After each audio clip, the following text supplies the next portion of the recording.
Muito bem, meus amores, estamos de volta aqui, presença ilustre nesse programa. Ele esteve aqui na época das eleições. Verdade. Quando você veio aqui, você lembra? Nossa, eu vim algumas vezes, mas a última acho que foi faz uns 2 anos atrás, talvez, um ano e meio, não lembro bem.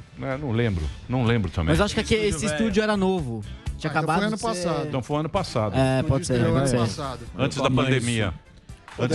Bem, um pouquinho antes da pandemia. Muito bem. Esse caos. Quanta coisa aconteceu desde então, né? Inacreditável. Só um segundinho. Já vai querer brigar, já. Me dá um copo, vai por favor. querer brigar e já vai ficar. Por favor. Aquele pergunta de 10 horas, aí já quer dominar o assunto. Beleza, Emílio. Então... É um inferno. Cortes do MBL. Vamos lá para a pergunta que não quer calar. Chapa tênis. Chapa tênis. Acovardou na saída? Peidou na farofa? Peidou na farofa? Como assim? Eu não tô entendendo. Como Por assim? favor, a foto da chapa tênis. É dele, é o Planeta Surita. Olha lá. Aí, É de noite. Olha lá. Olha lá essa turma aí, meu. Que tudo. Não, eu acho que é importante a gente... Tocou seu coração. Deu uma lágrima. Ah, tô vendo ali. Hein, Daniel? O Amolindo ali, já tô assistindo. Amolindo, Que emoção. Luciano Huck. Olha, pois é. Ali já tem uns vários X aí, ó. Boa noite, velho. Eu ainda E tô aí? no jogo, hein, Ó, velho. o André tá no jogo ali, tá no meio ali, tem história. Candidato. Se tem alguém botando a cara desses todos, aí sou eu, né? Bom de briga já mostrou que Você é. viu? É, mais ou menos também. Mas perdeu um segundinho ali, um milésimo de segundo. Podia ter. Ainda bem. Ainda Vocês- tem tempo. Vocês falam, chega lá e Vai falam que acabar na minha absurdo. conta. Os caras chegam lá e falam que absurdo. Conservadores. É, os conservadores. baixaria. Que baixaria. Nossa, Mas tá todo mundo embaixo. fica lá. É incrível. Mas me fala uma coisa, e agora? Não, agora a gente tem que. Aquela imagem ali que mostrou ali na tela, eu acho que é muito importante. A gente tem que encontrar hoje uma terceira via, tem que viabilizar alguma maneira que a gente não tenha, a partir de 2023, mais um governo populista no Brasil. Né? E eu acho que a missão, pelo menos do Novo, né, vocês estão falando bastante ali do Amolindo e tal, né, vocês gostam dele, né, do João Amoedo. A missão do Novo é justamente contribuir para que a gente não tenha em 2023 adiante o bolsopetismo no Brasil, né? E isso é muito importante, porque se a gente quiser se tornar um país de fato desenvolvido, um país moderno, com oportunidade para todo mundo, a gente não pode ter mais um governo populista. O Brasil não aguenta mais e a gente sabe o que precisa ser feito para mudar para a direção do país. Isso daí são coisas assim que a gente está discutindo há décadas. Né? Reforma administrativa, reforma tributária. A gente está falando isso desde o começo da década de 90 e até hoje não foi para frente. A gente precisa de algum governo que finalmente coloque essas reformas para valer, né? Que de fato colocam elas para serem votadas e discutem reformas profundas, porque senão a coisa não vai mudar. E eu tenho até aqui uma lista aqui de países que eu acho que assim, é muito... É um diagnóstico assim muito claro do que está acontecendo com o Brasil nas últimas décadas. Então a gente tem aqui, ó, Gabão, Suriname, Botsuana, Guiana, Turcomenistão, Guiné Equatorial, República Dominicana, Azerbaijão. A lista vai embora. Sabe o que todos esses países têm em comum? Gibraltar. República Dominicana, Guiné ruim, Equatorial, né? todos de qualidade de nas vida. últimas 2 décadas passaram o Brasil em renda per capita, em PIB per capita. Ou seja, todos esses países hoje são países mais ricos que o Brasil. Isso é uma loucura. Às vezes a gente tá aqui, a gente toca o nosso dia a dia, né, trabalha e tudo mais, e a gente não percebe o que tá acontecendo com o Brasil. Eu sei que o que tá acontecendo hoje, assim, esses últimos dias são muito tristes, né? A gente vê várias pessoas queridas que a gente tá perdendo, várias pessoas que, enfim, tem um papel muito importante, assim, no Brasil, no entretenimento, na política e por aí vai, que estão indo embora. E a gente tá cansado de notícia ruim. Mas o fato é que se a gente não implementar reformas de Estado, né, e por isso a política é importante, a política está no centro das chances que a gente pode ter de um país melhor. Né? Se a gente não tocar essas reformas para frente, a gente não vai mudar o Brasil. Daqui a 5, 10 anos, 20 anos, a gente vai estar nesse mesmo papo Então, e todo mas mundo o discurso ficando mais pobre. O discurso é lindo. O discurso do Amolindo é lindo. Olha, o discurso é bonito, mas chega na hora. Chega na hora.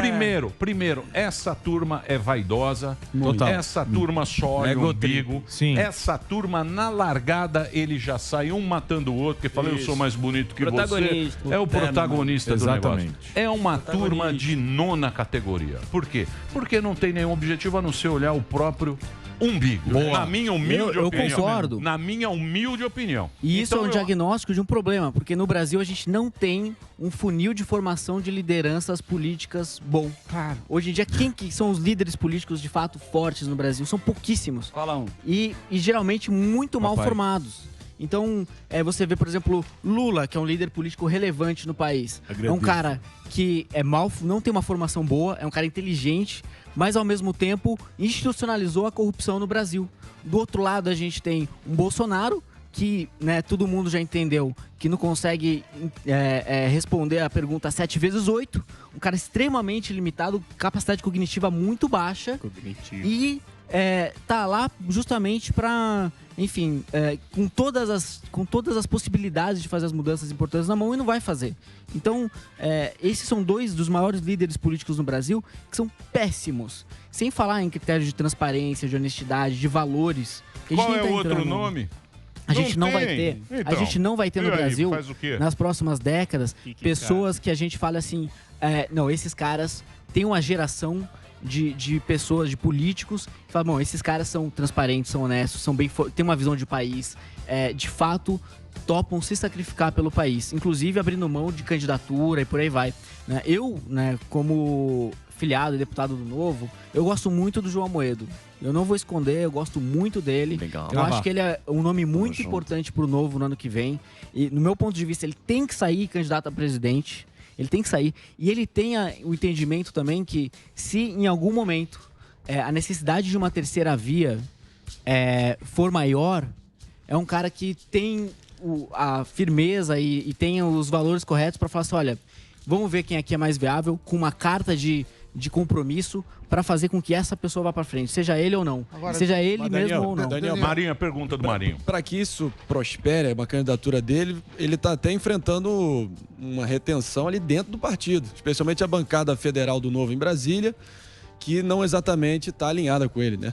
Você, ao contrário da maioria lá, também já está advogando pelo impeachment do atual presidente. Sim. Você diz que tem, enfim, material jurídico para embasar essa situação. Muito. E eu queria te perguntar, cara, e não só sobre essa sua defesa forte aí do possível impeachment, que, na minha visão, não tem o terreno político que encontra eco, né? Mas tudo bem, queria ouvir de você. Isso é secundário. Não, tudo bem, tudo bem. E em relação ao Partido Novo e o racha interno, como é que faria para viabilizar ele nessas circunstâncias? Então, o que acontece é que, no final de contas, o João Amoedo, ele tem um pouco de resistência interna, porque ele identificou quem era o Bolsonaro e começou a bater no Bolsonaro antes de todo mundo, dentro do partido. Eu mesmo demorei um pouco mais para falar assim, não, realmente, reforma administrativa, reforma tributária profunda, do jeito que o Brasil precisa, não sai mais. Isso não vai acontecer. Privatizações óbvias que deveriam ser tocadas adiante não vão ser tocadas, porque ele está buscando ali um segundo mandato para poder fazer alguma coisa. Ou seja, é um cara que não entendeu a importância das reformas para o Brasil e não tem essa coluna vertebral mínima para ser um líder para o país. Então, quando o Amoedo ele é o primeiro a fazer esse questionamento e a bater no Bolsonaro, ele cria uma rejeição de pessoas que falam, poxa, calma, não é para tanto, porque as reformas ainda podem sair e você está começando a jogar contra. Só que quem entende o que é necessário fazer, qual que é o perfil ideal de alguém que toque uma reforma, como por exemplo uma reforma administrativa no Brasil, já tinha identificado há muito tempo que não ia acontecer. Por quê? Porque hoje no Brasil a gente tem 12 milhões de funcionários públicos. Todo mundo tem alguém na família ou conhece alguém que é funcionário público. Essa pessoa que tope fazer uma reforma administrativa, que mude a maneira como o Estado brasileiro gere recursos humanos, gere os funcionários públicos, questão dos benefícios, de progressão, de estabilidade ampla e restrita do funcionalismo e tudo mais, essa pessoa vai comprar briga com ao menos um integrante de todas as famílias do Brasil. Você precisa ter uma coluna vertebral, uma convicção de que isso é importante, mas tão grande, que isso sozinho é um legado de 4 anos de um mandato de presidente, de um dos melhores mandatos da história do Brasil. Agora, Daniel... E alguém como o Bolsonaro não ia fazer isso. O Amoedo percebeu lá atrás. O PT fez alguma coisa? Ninguém fez. 30 anos. Não, exatamente. A única reforma... Chegar a querer fazer... Mas aí que tá. Não, chegar é que nem o Bolsonaro. Falou, mas a gente sabe que não governa. Do jeito que você fala, parece que a Moeda ele não governa porque ele não tá preparado para isso. A Moeda vai pegar o patinete. Vai pegar meia dúzia lá. Como que ele vai fazer? Não é simples. Não é simples. Mas tem duas maneiras também de fazer com que uma reforma aconteça. Ela precisa de liderança. A primeira delas é o presidente tomar a liderança, gastar capital político para fazer com que ela aconteça. Então, ir lá em horário nobre, fazer um pronunciamento para o país inteiro, mostrar que isso é prioritário, sabe? Isso é o que um líder que de fato acredita nas reformas faria. Então, a gente tem que fazer acontecer, talvez não vai sair a ideal, mas a gente tem que levar isso para frente. Não polarizar. Então, assim, de forma técnica e tudo mais. A outra maneira é quando a sociedade lidera. E foi o que aconteceu na reforma da Previdência. A sociedade liderou, a sociedade falou, cara, as contas não podem implodir. Né? O Brasil não pode implodir. A gente tem que fazer a reforma da Previdência. Ela aconteceu. Só que, em todos esses tempos que a gente teve, faltou todas as possíveis lideranças políticas que poderiam gastar o capital político para fazer as reformas acontecerem, não fizeram. E você acha que na Previdência o Bolsonaro não fez nada? O que ele fez foi flexibilizar as regras para os militares. Não fez nada. Bolsonaro não fez nada. Não. Ele colocou, ele fez muito do básico, que foi enviar uma proposta, né, através do Ministério da Economia. Essas mudanças que nós tivemos aí no não aconteceu nada. Mas o que aconteceu é o seguinte: a reforma da Previdência não aconteceria se a sociedade não liderasse, porque o Congresso estava pressionado pela sociedade. As coisas acontecem ali no Congresso. Se isso não tivesse acontecido, se a sociedade não tivesse falado assim, pô, chega, a gente precisa acertar as contas públicas, o principal ponto agora, e mais imediato, urgente, importante para o médio e longo prazo, é a reforma da Previdência, isso tem que sair. Se virem. Mas, o que você fez? Desculpa, com todo o maior respeito, que é muito difícil. Estou vendo, você é deputado estadual. O que você fez lá para a educação, das suas bandeiras? Porque o sistema é louco lá. É louco. Não é? É muito difícil. Você pode falar bonito, ter estudado onde você estudou, mas chega lá, muda o cenário. Não Como é trivial. Como é que é o cenário? O que você trivial. queria fazer? O que você conseguiu realizar de fato e o que não rolou? Então, o cenário, como você disse, é muito difícil. Né? A Assembleia Legislativa ela tem uma agenda que ela basicamente cumpre uma missão. Dizer sim ou não para o governo do Estado. Ou seja, tem dois tipos de projetos que a gente vota lá na Assembleia. O primeiro é os projetos que o governo manda e o segundo é os projetos que os deputados criam e debatem entre si e que passam pelas comissões. Né? Hoje em dia, os projetos do governo são tratorados. O aumento de ICMS do Dória, a bancada do Novo, foi a que colocou na imprensa que a suposta reforma administrativa do governo Dória era aumento de impostos. Nessa época, eu recebi xingamento, eu tive meus projetos rejeitados. Por quê? Porque a gente fez uma obstrução tão grande, a gente travou tanto o governo Dória nisso, que ficou um clima tão ruim que eles começaram a sabotar a gente em todas as iniciativas. Mas rolou, né? Mas rolou. Por quê? Porque tem aquela coisa, né? Aquela relação clássica da política, né? Você dá emenda parlamentar a mais, cargo no governo, a coisa anda. Sim. Tem que ficar é por isso que... eu acho que um ponto que é importante também para todo mundo que está ouvindo a gente, todo mundo tem um papel, né? E a gente precisa entender o que é um bom trabalho de um político. Para não chegar lá em 2022 e votar em gente que está disposta a fazer grandes maus assim, para o estado de São Paulo ou para o Brasil, né, em todas as esferas, né, para todos os estados e tudo mais, em troca de maneiras em que ele vai conseguir se vender melhor para a região dele. Então, Mas é isso aí, bicho. a gente tem que mudar. Aí, bichão. A gente tem que mudar essa forma. Mas pera Começa lá desde lá de trás, a gente precisa Daniel aprender José. Desde a escola. Isso aí é desde as capitanias hereditárias, meu amigo. Exatamente. Isso aqui é política loteada já. Sem dúvidas, mas se a gente não começar a pensar em como mudar isso, a lista de países que a gente nem sabe apontar no mapa, que estão ficando mais ricos que o Brasil, vai aumentar cada vez mais. Agora, Daniel, sexta veio aqui um secretário do Paulo Guedes e mostrou os avanços da agenda liberal, né? Teve também um deputado que está liderando a privatização dos Correios. E aí eu imagino que você se considere um liberal em economia, eu queria que você fizesse uma análise. O que você acha que foram os pontos positivos dessa agenda liberal, o que não foi? Qual que é o balanço? O balanço é que ficou muita promessa e pouco foi feito, né? Mas a pandemia não conta? Não, a pandemia conta. Vocês trabalharam? Não, a pandemia conta, inclusive na Assembleia Legislativa, até um parênteses para a realidade do Estado de São Paulo, a gente, por conta da influência dessa galera nova que chegou, a gente do Novo, tem o pessoal do MBL, tem o pessoal de outros grupos também que chegaram ali trazendo uma cultura diferente para dentro do parlamento, né, para dentro da Assembleia, a gente conseguiu votar e aprovar a redução dos próprios salários dos deputados em 30% durante o período da calamidade, redução de funcionários por gabinete, redução de verbas de diversos tipos, né, dentro da Assembleia, e economizou 25% do orçamento da Assembleia em um ano. Isso mostra duas coisas, né? Que dá para economizar e que tem muito mais gasto do que precisa. Mas também que a influência da galera que chegou agora conseguiu dar um pouco de exemplo e, enfim, já foi um passo adiante, coisa que alguns anos atrás a gente nunca imaginaria.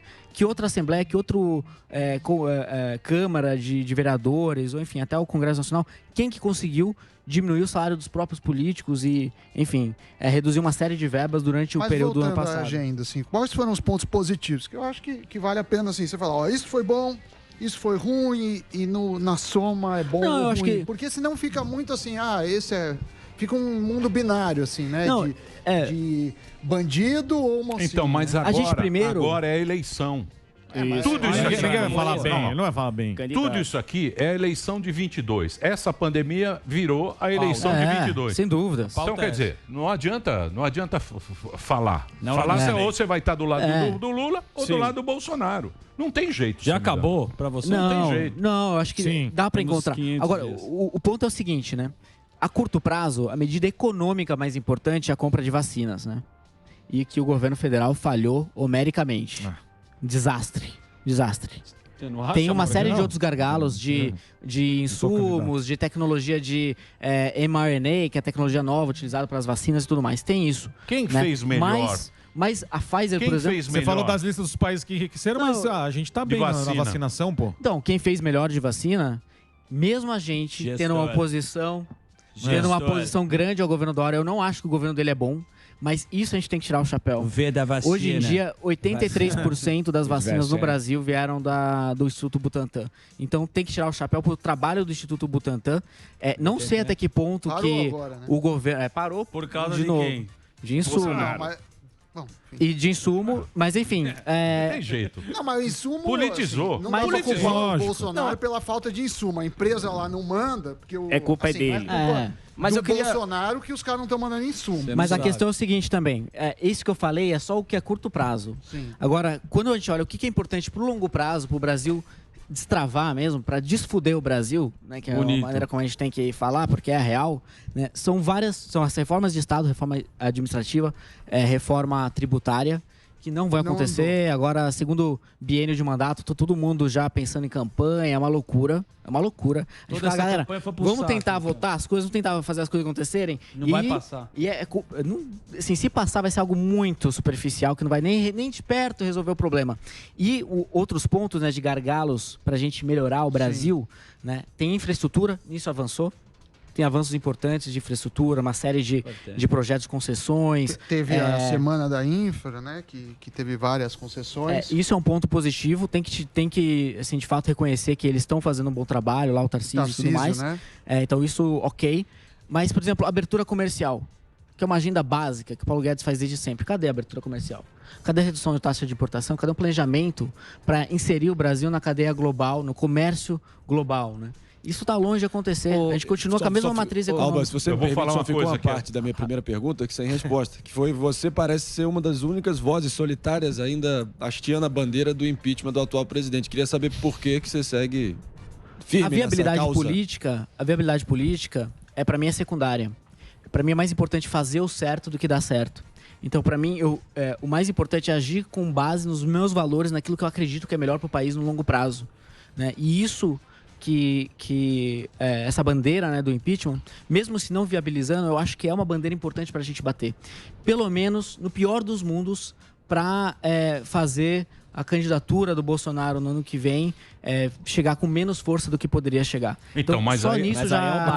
Mas aí vem o Cirão. Aí a canhota Aí vai dar canhota. Sim, é exatamente isso que eu ia vai perguntar. Vai dar canhota. Eu ia perguntar pro Daniel. Daniel, a respeito do Novo, né? Que o Novo tem várias contradições, e as pessoas que saem do Novo, assim como o Bolsonaro teve os seus apoiadores, o Novo teve os seus apoiadores. Isso não é a política de verdade? E eu queria saber até que ponto essa questão do ataque, assim, não é ataque, você pode falar, você pode ter todos os seus ideais, mas o avanço da esquerda com tudo isso e a falta de alinhamento da direita. Muito bem. Um segundinho, a Rede vai fazer um break agora. Vamos lá pro break da Rede. Pode ir, Rogerinho? Ótima pergunta. Pode responder. Vamos lá. Bom, vamos lá. Quem está trazendo de volta a esquerda com mais força, de uma maneira inacreditável, é o governo que a gente tem hoje. Então isso está acontecendo por conta dos erros e das medidas que deveriam ser implementadas e que não estão acontecendo. Hoje o Bolsonaro, ele simboliza para muita gente o liberalismo, mas ele não é isso e ele não vai colocar isso em prática. Né? Então, eu acho que esse é um ponto muito importante que precisa ser ressaltado. A chapa tênis sobre não tem proposta. Não tem. Não tem sobre o Novo. A chapa tênis não tem proposta. Não, sobre o Novo, eu acho que o que é importante falar é que você falou que tem contradições e tudo mais. Sim. O Novo é uma instituição jovem. É um partido que tem uma governança diferente de qualquer outro partido no Brasil. Então, para você se candidatar, não tem que beijar a mão de cacique. Você tem que fazer um processo seletivo igual de uma empresa. Aí teve o Sabará foi expulso. Então, vamos lá. Eu sei o que aconteceu porque eu fiz o pedido para a expulsão dele. Foi você? Foi eu. Que bacana. A pergunta do Maluf aqui. Um grande arrependimento que eu não tenho daquela época foi de não ter respondido os ataques, as coisas que ele falou depois na imprensa. Porque tudo que ele falou assim não tem respaldo na realidade. Foi uma peça técnica que ele mesmo tornou pública, não era para ser pública, porque é um processo interno do partido, uma comissão de ética partidária que faz um julgamento técnico, né, com pessoas que eu não conheço, que ele não conhece, por aí vai, né, e que decide o que é melhor para o partido. Quando eu comecei a ver alguns comportamentos dele, não estou falando de falar do Maluf, etc., nada disso, mas de declaração de patrimônio que não batia com a realidade, de currículo que, passando por um processo seletivo, eu tenho certeza que ele não passaria com um currículo que é o real e não o que ele apresentou. E como passou? Então, aí foi uma falha do processo seletivo do partido, que, obviamente, por ser uma instituição nova, busca melhorar e tudo mais, e eu não conheço nenhuma organização no mundo que não tenha erro de processo seletivo. Sim, mas Facebook, Google, qualquer empresa mas não a tem. principal cidade do país. Foi um erro muito grande. Assim, você tem que... Foi um erro muito grande. Mas não tá numa cidade de 10, 20 mil habitantes. A maior cidade do país... escolhe esse cara mas pra ficou meio coincidência, tipo, hoje em dia não dá mais... do Amoedo, ele ser expulso do partido. Não, foi isso que ele não, mas não é isso. É técnico. Não foi isso. Eu escrevi a peça que foi pra julgamento. Não, é porque o Felipe fala nisso, porque Mas aí a narrativa, a política, a narrativa domina muitas vezes os fatos. Mas o que a gente tem que se pautar, se a gente quiser fazer um debate honesto, é nos fatos. E aqui a gente tem que olhar os fatos. E os fatos que foram apresentados, que foram julgados nessa comissão interna do partido, na comissão de ética do partido, são com relação... Ele mentiu o currículo, é isso? A currículo, a declaração de patrimônio, são com... enfim, esses são, para mim, elementos fundamentais. Se o Novo quiser dar o exemplo... Né? Ele não pode levar adiante uma candidatura sabendo, né, que aquilo que foi apresentado não condiz com a realidade. Mas às vezes eu sinto o Novo não se posicionando, não sei se esse é o objetivo, sobre alguns assuntos. Por exemplo, o que você acha, o Novo, sobre o STF? Muita gente fala, olha, eles estão passando do limite. Eu não vejo isso e talvez as pessoas esperam que os deputados, que as pessoas públicas se posicionem. Não, eu acredito que a comunicação... é muito importante hoje em dia. Se você puxar as votações da bancada federal lá em Brasília, você vai ver que eles votaram corretamente 98%, 99% das vezes. Fatalmente tem uma vez ou outra que você vai cometer algum erro. Agora, comunicação para fora, da porta para fora, se você for ver, por exemplo, o Novo e o Kim Kataguiri, as votações foram quase iguais. Quase iguais. Agora, quando você vê da porta para fora a comunicação, aí que você vê a diferença de posicionamento. E isso é um ponto que eu busco fazer bem no meu mandato. Eu não posso virar para outras pessoas e falar, olha, não, você tal, tem que mudar desse jeito, aquele outro, tal. Todo mundo que está aqui é novo na política, né? Eu tenho uma formação boa, como o Dan disse, sou transparente, sou o deputado mais econômico da Assembleia, assim, na história da Assembleia, na história de São Paulo, né? E, enfim, busco fazer com que o meu mandato seja coerente. Mas tem muita coisa assim do ambiente da política que eu tenho que entender, que eu tenho que ler melhor, que eu tenho que buscar conversar com mais pessoas, ir atrás. Entendeu Isso é um todo. processo de aprendizagem. E né? será que nesse aprendizado vocês não estão fazendo uma força pro Lula se reeleger, que é o que a gente fala aqui? Posso pegar Não, quem tá fazendo essa força é o Bolsonaro. Só um segundinho. Voltou. Muito bem, voltamos aqui. Daniel José, nosso querido deputado estadual. Daniel é do Partido Novo. É um moleque. O Mini chamar de Tuca moleque? Cavalcante. Pode. Que a gente chamava de Mirim. Gente boa. Filho do Estudou. Sim. Moleque simples, estudou no colégio. Ele já contou a história dele aqui no Pânico e tal. E agora ele é deputado estadual. Vencedor. O cara que batalhou mesmo. Tá lá, ele é deputado estadual em São Paulo pelo Partido Novo. Ele e o Van Hatten também estava triste. Estava triste, largado na cadeira. Opção. Eles estão tristes. Por que eles estão tristes? Por quê? Porque na política as raposas sempre mandam. Sim. As raposas As velhas. sempre mandaram no Brasil. O pessoal mais velho sabe disso. A gente sempre toma de 7-1. Quando... É difícil. E aí você fala, não, vai mudar rápido. Não muda, não. Não muda rápido. Mas não muda rápido. Então nem a gente meio, está ó. batendo um papo aqui, está falando sobre as perspectivas do Partido Novo, está discutindo política, mas eu sinto uma certa tristeza em cima. Sinto um olhar sem... Daniel, Porque o povo está pedindo urgência Sim. nas coisas. Ou você resolve como Barba, que arrumou um sistema espetacular. Ele ia lá, o papai. Sem dor de cabeça. Papai dava um dinheiro, não teve muita dor de cabeça. Mas o que você precisa, Zuzu? Isso? Pix. Toma o Pix. Fala lá com Fala o Marinho. Fala com ele que ele resolve pra você. Aí resolveu e a gente vê o Brasil assim, 2 Brasis. O nosso, que pagamos imposto, que a gente se ferra, usa máscara, paga imposto, aí boleto tem pra CPI, cacete. boleto. Aí você pode sair, aí o rodízio é à noite, aí ele muda pra de manhã, aí ele muda o horário, aí ele antecipa feriado, na sua casa, aí chega a multa, aí chega em paz, chega boleto. Esse Brasil é o nosso. E tem aquele outro Brasil, que é o deles que parece estar tudo dominado. Brasília é um outro pensamento que a gente vê tudo e fala, meu Deus, mas é assim? É assim que eu vejo. Eu vejo assim e vejo que eles não têm vontade nenhuma de mudar absolutamente nada, desde que a gente pague a conta para eles. Aí são 2 países que você falou do Afeganistão, tal. O nosso até o Iraque tem renda per capita maior que o Brasil. O nosso Brasil. Deve estar boa a vacinação. O dos políticos, posso garantir. A gente lá, Emílio. Eu posso garantir para você que o privilégio é o número 1 do mundo. Dos políticos. Óbvio. Eu posso garantir que esse Brasil que ele está falando é o nosso. Parlamentares com foro privilegiado. Mas é assim, uma extensão que não existe se o em lugar Instituto algum. Samidana puder colocar onde estão os A gente, privilégios. por mais de economia, mas vou pesquisar. Só mudar. Não, só uma observação, eu concordo muito com essa visão, porque quando a gente chega lá, a gente vê que tem 3 tipos de políticos diferentes. O primeiro é o jogador, é o cara que gosta do jogo político. Né?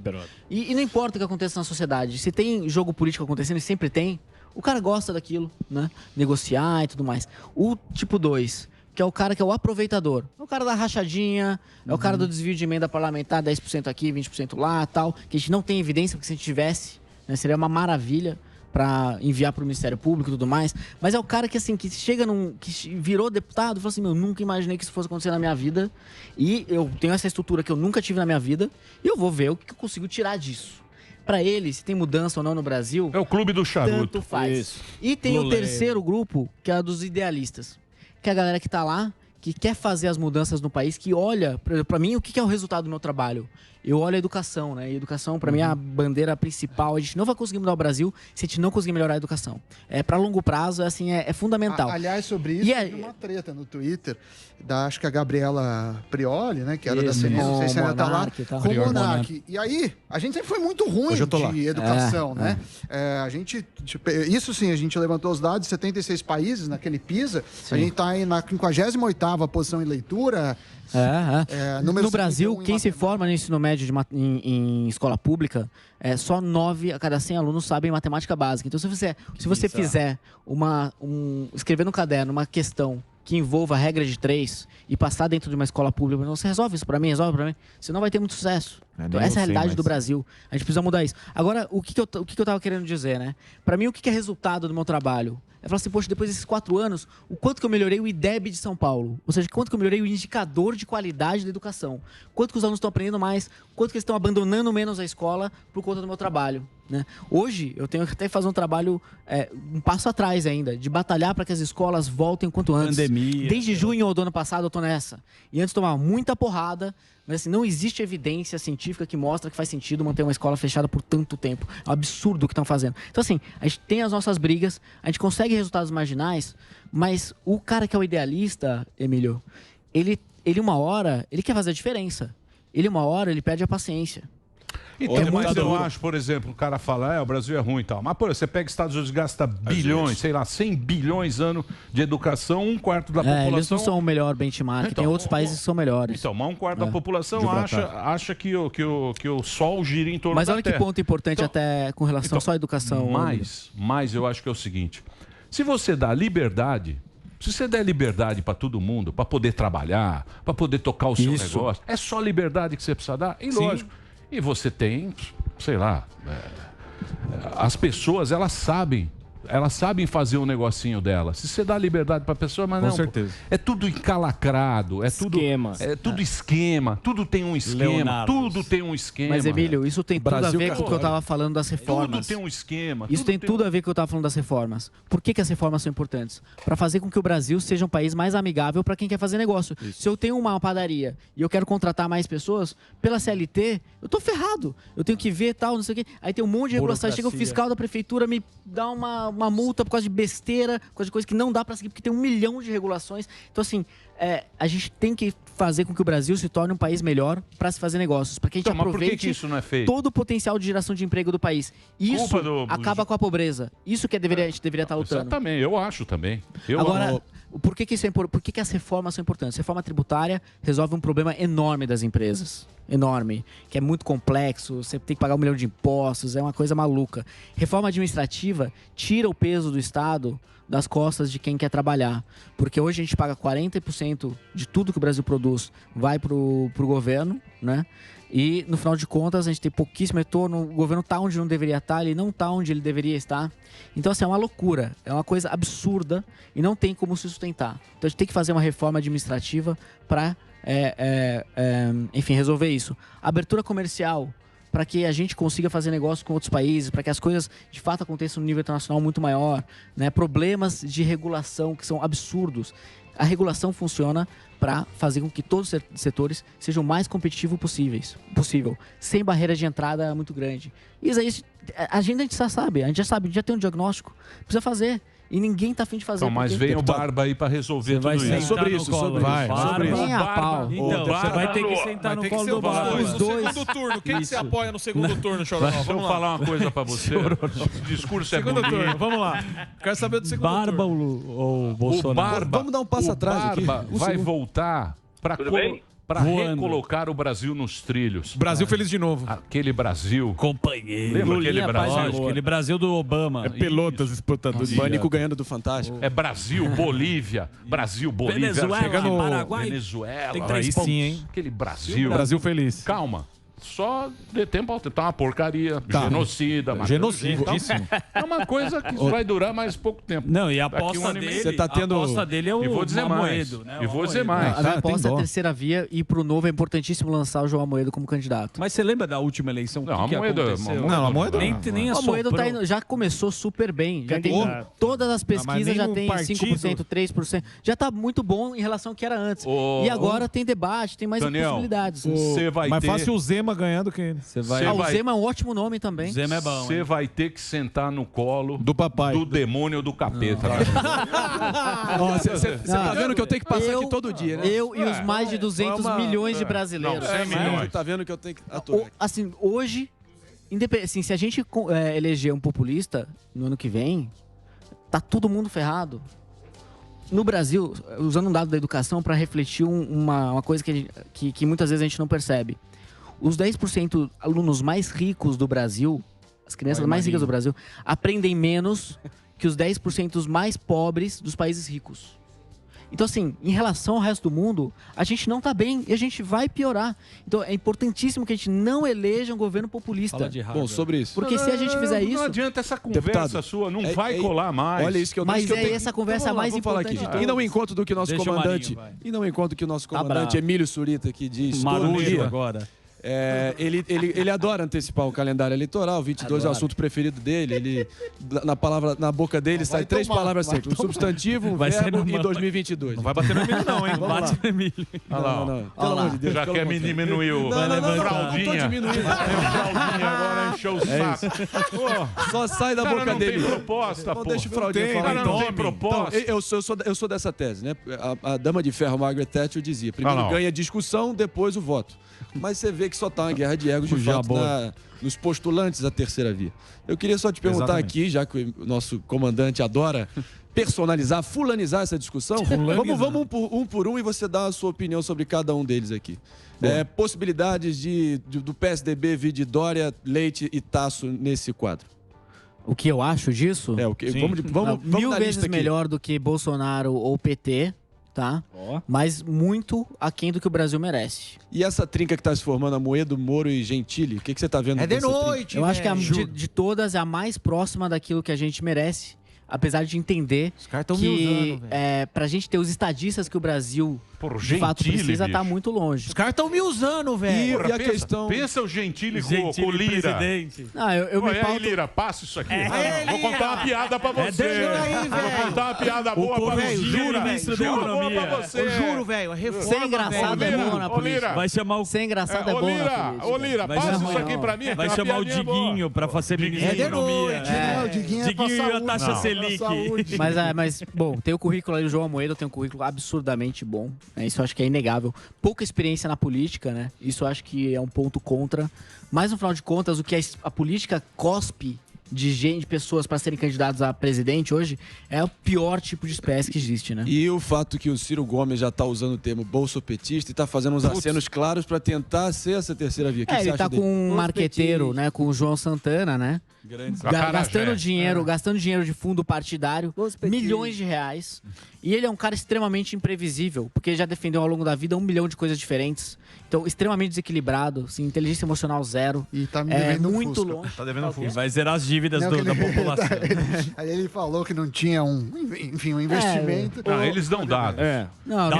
Não tem condição. É perigoso aquilo ali. Então, eu acho que fora do bolsopetismo, o Ciro é o mais perigoso ali. Então, mas também o pragmatismo tem que prevalecer. Como é que você acha, então, na linha do tempo, como é que essa guerra de egos termina e como é que vai ter um consenso, se é que vai ter um consenso para um nome? Eu acho que o consenso pode vir em algum momento ao longo do tempo, mas é fundamental que todos os nomes que não são nem Bolsonaro, nem Lula, nem Ciro, né? Porra, isso aqui é um milagre. Todos esses nomes que podem se lançar, Glória a Deus. Todos esses candidatos se lancem e façam o seu trabalho.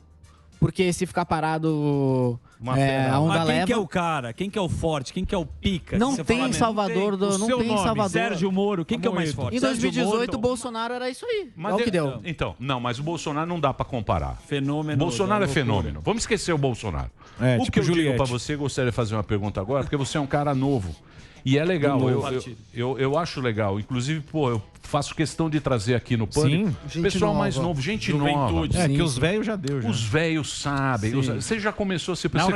Não, ele começa a dar uns dados que a gente não tem como... Você fica aqui, ele já tá pegando a mão. Não, é só dados. Pode depois checar lá, só dados honestos. Só dados assim, com fontes confiáveis, FMI e tudo mais. Ele pega uns dados lá, que ele fala, vou pegar esses Põe no Google Notícias. Aí fala Afeganistão. Gibraltar. Manda o Gibraltar no meio ali, você fala... Você não tem. Dados aqui é só o Instituto Samidana. Mas é importantíssimo dados. Então, mas o que eu queria perguntar pra você é o seguinte. Diga. Não tem jeito, né, bicho? Você sabe. Não tem jeito, né? Como assim não tem jeito, Emílio? Essa chapa tênis aí... Não vai pra frente. É isso que ele quer fazer, meus amigos. Não quer. A gente não pode... Isso é golpe, meus amigos. Abra o olho. A gente não pode sabotar qualquer chance que possa ser viabilizada para tirar o populismo do poder. Então eu vou fazer uma pergunta para você. Seja ele Lula ou Bolsonaro, mesma coisa. Então é uma pergunta que eu vou fazer. Por exemplo, nós temos o Novo, que tem um dono, que é o Amolindo. Nós temos Chapolin. Nós temos... Não tem. Ele não tá. Não tem dono. Lógico que é. Não tem dono. Não. O que eu digo é o seguinte. Se tem resistência interna, ele não é dono. Não. Então, mas pega lá. PSDB... Tá. Pega lá o MDB. Tá. Pega lá os velhos. O Lula, o próprio Lula. Alô. O cara, ele nunca fez Ele nunca fez um cara dentro do partido ficar mais forte. Não tem deixa. Então o que acontece? Vale bem, porque o PT é que nem sombra de mangueira, não cresce nada embaixo. Então o que acontece? A gente sempre vai buscar no cara mais conhecido. Sim. No caso, nessa eleição, é o quê?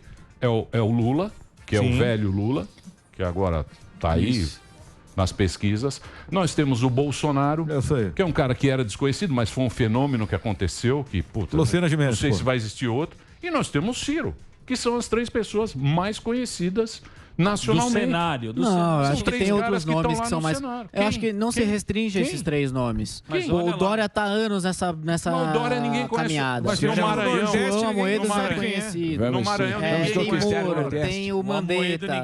Tem vários nomes. Agora... Tem vários nomes, né? Agora, um ponto que eu acho que é importante falar é sobre essa coisa do pessoal falar que tem dono, o Novo tem dono. Cara, isso é uma puta mentira. Tem. Porque o Novo tem uma governança diferente dos outros partidos. Quem é político não pode cuidar do partido. Quem cuida do partido não pode ser político. Então, isso evita o que acontece em qualquer outro partido político. Por exemplo, o que eu fiz no ano passado, no caso do Sabará, isso teria me ferrado se eu estivesse no PSDB. Porque eu não teria mais legenda para me candidatar de novo para federal, qualquer coisa. Eu não conseguiria. Entendeu? Por quê? Porque os outros políticos iam se juntar e você atacou um de nós. O corporativismo é mais importante, pau em você. No Novo não tem isso. Você faz processo seletivo e pronto. E quem cuida do partido não é político. Então não tem essa lógica. Eu entendo que essa lógica é diferente da política tradicional. É importantíssimo que ela se mantenha no Novo. É um dos pilares mais importantes de governança do Novo. Mas... isso faz com que o partido não tenha um dono. Não tem mesmo. Quem conhece o Novo de perto, não tem. Você me conhece. Tem. O Chapolin. Tem. E digo mais pra você. E se eu pudesse dar um conselho, o Amolindo, que é dono, falava, pode gastar lá no gabinete, vamos falar com esse negócio. Fundo eleitoral. Pega lá o fundo eleitoral, porque eu sei que vocês se ferram. Tem 2 funcionários. Cada um tem 2 funcionários. Eles trabalham. Deram um patinete que ninguém tá usando na Faria Lima pra podia contratar uma equipe boa. Bicicleta, patinete. Você entendeu, Sam? Não, fica nessa. Não, minha equipe é super boa. Não vem, não. Meu time é muito bom. É um time enxuto. Por exemplo, um assessor jurídico do meu time. Lateral. Assessor jurídico do meu time. Já trabalhou no BID, em Washington. Lateral. Já fez direito, mestrado em direito na USP, fez ciência da computação na USP, trabalhou em um monte de banco de investimento. Então, assim, a gente contrata poucas pessoas muito boas. E a gente faz um trabalho muito bom. Não estou falando isso. Eu estou falando que você mereceria ter uma estrutura melhor. Sim, uma cadeira. Mas eu tenho uma estrutura, não. Mais ou menos. Não, Daniel, eu tenho uma estrutura que é a suficiente. E você é candidato ano que vem? A algum cargo federal? Eu pretendo... Já pode antecipar a pré-candidatura? Eu pretendo primeiro terminar o trabalho na Assembleia, né? Fazer um trabalho bem feito. Mas um próximo passo para mim, um sonho que eu tenho é tentar servir em Brasília. Então tentar para deputado federal. Agora, você fala dos funcionários. Vamos ver, né, como vai acontecer. Também não é garantido, tem processo seletivo, tem um monte de coisa. Claro. Você fala dos funcionários. Você tá mandando lá também? Não é não. Lógico que você fala do assessor jurídico. Deram aí o Você ingresso pega pro os Parque da melhores. Mônica. Mas assim, como que funciona? Cada deputado pode pagar o salário que quiser? Tem Não, tabelas? Tem tabela. Eu poderia contratar até 23 pessoas. Putz. Né? Você contrata quantos? Hoje são 7. Tá vendo? Cara, sobra pra ele. Mas são 7 muito bons. Sobra pra ele. Mas a gente faz um baita trabalho. Mas o cara que trabalha pra você ganha a mesma coisa do que do outro partido. Como assim? O seu assessor jurídico tem que... São preços tabelados. Só que a diferença é a seguinte. Enquanto eu tenho um assessor, como eu disse, que se formou um monte de coisa, trabalhou nos Estados Unidos e lá, tenho no mesmo nível, num outro gabinete, um cara que malemar sabe ler e escrever. Como é que faz? Será que esse cara ganha esse dinheiro todo? Você tá animado? Eu acho que é super importante. É uma luta muito dura. A gente é a resistência do Star Wars, assim. Os caras têm o Death Star, tem tudo. Tem tudo. Mas se a gente não encarar essa... Agora bravo. Ele quer brigar porrada, hein? Não vem, não. A gente é a resistência do Star Wars. Assim, a gente não tem recursos, assim, não tem. Mas a gente tem valores muito sólidos, muita vontade e um senso de missão, assim, que eu acho que a gente, no longo prazo, vai conseguir superar. E é uma trajetória de longo prazo. Não existe mudar a política de um dia para a noite, porque senão o Brasil seria outra cara. A gente tem que construir isso, a gente tem que trazer mais gente nova, gente boa para a política. Eu acho que uma das melhores coisas que a gente está fazendo, essa galera mais nova, assim, um dos maiores impactos que a gente está fazendo é inspirar outras pessoas mais novas a falar, pô, a política pode ser um caminho para mim. E é muito importante... Até chegar lá, né? Quando É muito importante. Olha que você vê o jogo. Por um motivo correto, né? Óbvio, né? Não, sim, mas eu acho Precisa que... de resiliência.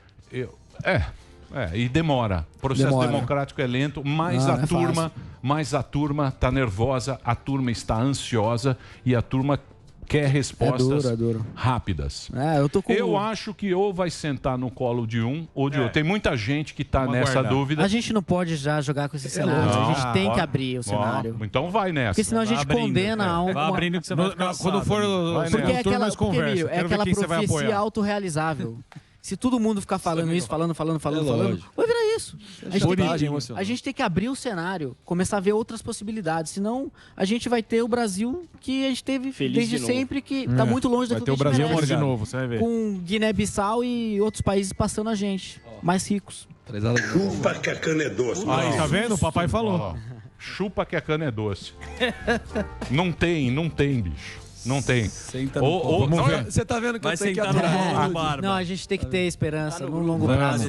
Brasil feliz de novo. A gente tem que mudar as coisas que a gente... Eu acho engraçado vocês. Vocês querem alguma coisa, não tem uma proposta, não tem um nome. Todo mundo brigando. Já falou de um monte de reforma aqui, já falou de abertura comercial, já falou de um monte de coisa ter um nome, que destrava. Mas precisa ter voto. Aí que tá. Aí que tá, amigo. É aí que a gente tem que construir. Você sabe como é difícil ter voto. Não é muito difícil ter voto. Você sabe que é difícil ter voto. Mas a gente não pode desanimar disso, porque senão a gente tá condenado. A gente hoje tem uma economia com a cara do Getúlio Vargas lá atrás, 1930, 40, 50. O Brasil é a mesma cara, chega, não dá mais. Não, pera lá, mudou alguma coisa. Pô, Petrobras ainda continua sendo estatal. Não é possível. Economia mista, mas... Não, tudo bem que você está fazendo campanha aqui. Não. Tudo bem que você está fazendo campanha. Eu tô falando uma visão de país que a gente tem que... Beleza, fazer campanha. Campanha é campanha. Mas, pô, não é possível você achar que não mudou alguma coisa. Não, mudou. Alguma coisa mudou. Eu acho que hoje em dia as pessoas já estão entendendo como é que funciona a livre iniciativa. Mas a gente merece mais, Emílio. A gente merece mais. Ainda há tempo, Brasil. Ô, Daniel, mas você sabe que, porra, eu acho você um moleque muito bacana. Desculpa chamar de moleque. Não, pode chamar. Desculpa chamar de chororó. A pior coisa também. que eu acho é quando fala Vossa Excelência ou qualquer coisa não, mas assim, é horroroso. Você merece o nosso respeito. Sim. E você é um cara que vem aqui, Falei pro Alba. Troca essa ideia. Você sabe que aqui a conversa sempre é mais pro lado... E demitiu o Sabará também. Demitiu o Sabará. Porque eu achei que a melhor coisa que você fez foi demitir o Sabará. Que isso? Não merecia. E a pior é que demorou. Deixa ele. Mas, pô, eu queria... Vou deixar aqui. Não vai zoar o filho do Tom Cavalcante. Não é. O Daniel, pô, a gente já conhece já há bastante tempo, já almoçamos com ele aqui na É humorismo. Ele sempre vem aqui, é um cara novo na política. Sim. Acho que a gente tem que renovar e principalmente a gente mudar o chip da política. Vai demorar muito tempo, mas tomara que a gente consiga chegar lá. Mais uma vez, obrigado pela sua presença. Emílio, valeu mesmo. Um abração para você. Boa sorte lá. O Instagram dele, para você conhecer o trabalho do Daniel, que lá, claro, é Daniel José BR. Daniel José BR. E quando você for candidato a federal... Cola aqui. Aí cola aqui. Boa, fechado. A gente Aí a gente faz campanha. É isso aí. Não, você tá fazendo. Já tá, E, cara, parabéns pela sua trajetória. Você é um cara que é um exemplo pra molecada. Você é um cara bacana aí pra... Educação transformou. Da educação, exatamente. Obrigado mesmo, cara. Valeu, obrigado. Tamo junto. Boa sorte pra você.